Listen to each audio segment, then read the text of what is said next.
Three Men in a Boat, published in 1889, is a humorous account by English writer Jerome K. Jerome of a boating holiday on the Thames between Kingston and Oxford. The book was initially intended to be a serious travel guide, with accounts of local history along the route, but the humorous elements took over to the point where the serious and somewhat sentimental passages seem a distraction to the comic novel. One of the most praised things about Three Men in a Boat is how undated it appears to modern readers. The jokes seem fresh and witty even today. The three men are based on Jerome himself and two real-life friends, George Wingrave and Carl Henschel, with whom he often took boating trips. The dog, Montmorency, is entirely fictional but, as Jerome admits, developed out of that area of inner consciousness which, in all Englishmen, contains an element of the dog. The trip is a typical boating holiday of the time in a Thames camping skiff. This was just after commercial boat traffic on the Upper Thames had died out, replaced by the 1880s craze for boating as a leisure activity. Following the overwhelming success of Three Men in a Boat, Jerome later published a sequel, about a cycling tour in Germany, titled Three Men on the Bummel. A similar book had been published 7 years before Jerome's work, entitled Three in Norway by J. A. Lees and W. J. Clutterbuck. It tells of three men on an expedition into the wild Jotunheimen in Norway. Summary: the story begins by introducing George, Harris, Jerome and Montmorency, a fox terrier. The men are spending an evening in Jay's room, smoking and discussing illnesses they fancy they suffer from. They conclude that they are all suffering from overwork and need a holiday. A stay in the country and a sea trip are both considered, then rejected after Jay describes the bad experiences of his brother-in-law and a friend on sea trips. The three decide on a boating holiday up the River Thames, from Kingston upon Thames to Oxford, during which they will camp, notwithstanding Jerome's anecdotes about previous experiences with tents and camping stoves. They set off the following Saturday. George must go to work that morning, so Jay and Harris make their way to Kingston by train. They cannot find the right train at Waterloo Station, so they bribe a train driver to take his train to Kingston, where they collect the hired boat and start the journey. They meet George further upriver at Weybridge. The remainder of the story describes their river journey and the incidents that occur. The book's original purpose as a guidebook is apparent as Jerome, the narrator, describes passing landmarks and villages such as Hampton Court Palace, Hampton Church, Magna Carta Island, Monkey Island, and Marlow, and muses on historical associations of these places. However, he frequently digresses into humorous anecdotes that range from the unreliability of barometers for weather forecasting to the difficulties encountered when learning to play the Scottish bagpipes.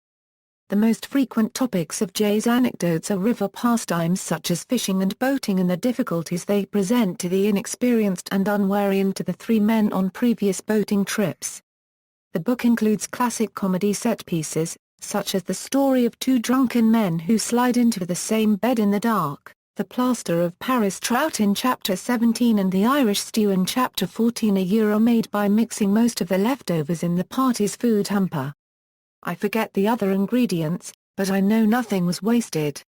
And I remember that, towards the end, Montmorency, who had evinced great interest in the proceedings throughout, strolled away with an earnest and thoughtful air, reappearing, a few minutes afterwards, with a dead water rat in his mouth, which he evidently wished to present as his contribution to the dinner. Whether in a sarcastic spirit, or with a genuine desire to assist, I cannot say. Reception and history. One might have imagined that the British Empire was in danger. The Standard spoke of me as a menace to English letters. And the Morning Post as an example of the sad results to be expected from the over-education of the lower orders. I think I may claim to have been, for the first 20 years of my career, the best abused author in England. The reception by critics varied between lukewarm and hostile. The use of slang was condemned as vulgar, and the book was derided as written to appeal to Aries and Ariots, then common sneering terms for working-class Londoners who drop their HS when speaking. Punch magazine dubbed Jerome K.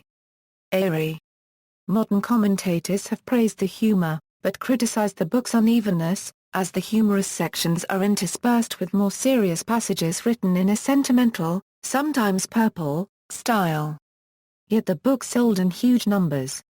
"I paid Jerome so much in royalties," the publisher told a friend, "I cannot imagine what becomes of all the copies of that book I issue. I often think the public must eat them." The first edition was published in August 1889 and serialized in the popular magazine Home Chimes in the same year. The first edition remained in print from 1889 until March 1909, when the second edition was issued. During that time, 202,000 copies were sold. In his introduction to the 1909 second edition, Jerome states that he'd been told another million copies had been sold in America by pirate printers. The book was translated into many languages. The Russian edition was particularly successful and became a standard school textbook. Jerome later complained in a letter to the Times of Russian books not written by him, published under his name to benefit from his success. Since its publication, Three Men in a Boat has never been out of print. It continues to be popular to the present day, with The Guardian ranking it number 33 of the 100 greatest novels of all time in 2003, and Esquire ranking it number 2 in the 50 funniest books ever in 2009. In 2003, the book was listed on the BBC survey The Big Read. In popular culture, the river trip is easy to recreate, following the detailed description, and this is sometimes done by fans of the book. Much of the route remains unchanged. For example, all the pubs and inns named are still open. Audiobooks of the book have been released multiple times, with different narrators, including Hugh Laurie, Nigel Planer, Martin Jarvis and Stephen Crossley. The BBC has broadcast on radio a number of dramatisations of the story, including a musical version in 1962 starring Kenneth Horne, Leslie Phillips and Hubert Gregg, a 3-episode version in 2012 with Jeremy Nicholas playing all of the characters, and a 2-part adaptation for classic serial in 2013 with Hugh Dennis, Steve Punt and Julian Reintart. Film and television, Three Men in a Boat, a 1920 film with Lionel Howard as J. H. Manning Haynes as Harris and Johnny Butt as George. Three Men in a Boat, a 1933 film with William Austin, Edmund Bryon, and Billy Milton. Three Men in a Boat, a 1956 film with David Tomlinson as J. Jimmy Edwards as Harris and Lawrence Harvey as George. Dre Man in Einem Boot, a 1961 German film very loosely based on the book. In 1975, the BBC produced a version for television adapted by Tom Stoppard, with Tim Curry as Jay, Michael Palin as Harris, and Stephen Moore as George. Troy V. Lauk, Nishita Sobaki, Three in a Boat, Not Counting the Dog, a 1979, musical comedy filmed by Soviet television, with Andrei Mironov as Jay, Alex Anshevint as Harris and Mikhail Derzhavin as George. An episode of the Victorian detective show Cribe is based on the book. In 2005, the comedians Griff Rhys-Jones, Dara Bryn, and Rory McGrath embarked on a recreation of the novel for what was to become a regular yearly BBC TV series, Three Men in a Boat.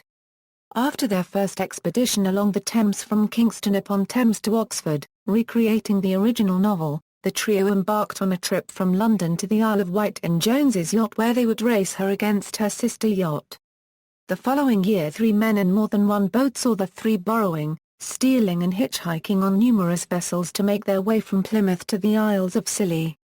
For their 2009 adventure, the trio take to the waterways of Ireland, making their way from Dublin to Limerick with Dara's greyhound Snip Noir, and the first episode of Three Men Go to Scotland was broadcast at the end of 2010. Art: a sculpture of a stylized boat was created in 1999 to commemorate three men in a boat on the Millennium Green in New Southgate, London, where the author lived as a child. In 2012, a mosaic of a dog's head was put onto the same green to commemorate Montmorency. Other mentions: the book was also referenced in the 1956 parody novel on mountaineering, The Ascent of Rum Doodle, where the head porter Bing is said to spend much of his leisure immersed in a Yogistani translation of Three Men in a Boat. In Have Spacesuit Will Travel, by Robert A. Heinlein, the main character's father is an obsessive fan of the book, and spends much of his spare time repeatedly rereading it. A recreation in 1993 by poet Kim Taplin and companions resulted in the travelogue Three Women in a Boat. Science fiction author Connie Willis paid tribute to Jerome's novel in her own 1997 Hugo Award-winning book To Say Nothing of the Dog. Her time-traveling protagonist also takes an ill-fated voyage on the Thames with two humans and a dog as companions, and encounters George, Harris, Jay and Montmorency. The title of Willis' novel refers to the full title of the original book. See also: Skiffing, Locks on the River Thames, Thames Meander, A Long-Distance Journey over all or part of the River Thames, Notes. References. Bibliography, Jerome K. Three Men in a Boat. Bristol, Arrowsmith, 1889. Jerome K. Three Men in a Boat, To Say Nothing of the Dog. Wordsworth Classics. ISBN 1-85326-051-7, with Bolter a unregistered trademark S-Lock by Edward John Gregory on the cover, 1993. Jerome K., Jeremy Lewis. Three Men in a Boat, To Say Nothing of the Dog. And Three Men on the Bummel. Penguin Classics. London, Penguin Books, 1999. ISBN 0-14-043759, external links, Three Men in a Boat at Internet Archive, Three Men in a Boat at Project Gutenberg, Three Men in a Boat, audiobook via LibriVox, Three Men in a Boat, IMDb search.